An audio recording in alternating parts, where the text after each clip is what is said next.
I do think there will be a lot of people out there that might be a little frustrated when they go pick up their new iPhone, come home, realize all those cables that they've amassed over the last couple of years, they're not going to work anymore. This type of change isn't new. Apple has swapped cables many times before, and not just for phones.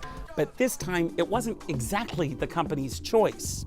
The European Union passed a law forcing this move, something Apple had resisted until now. I don't think Apple really had a choice in the matter, actually, in terms of whether to adopt it or not. It's not feasible for them to have, a different hardware standard based on different sort of regions of the globe. Sharing chargers with other devices like laptops could cut down on electronic waste, but experts say that could take years. I don't think that necessarily this change will have like an immediate direct line effect on sort of e-waste. The connector is used for charging, syncing data, or connecting to accessories. USB-C has become a universally accepted standard.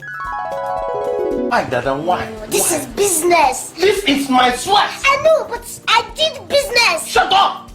It enables charging. Oh my God! Wow! Transferring data, playing audio and video, and it's been built into Apple products for years. Don't laugh. Just please don't laugh.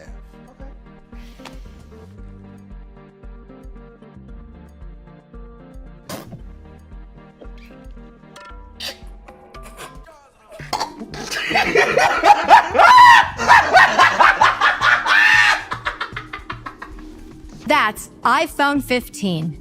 It has One used by other Apple devices and almost all of the competition. So the older Lightning port may end up obsolete.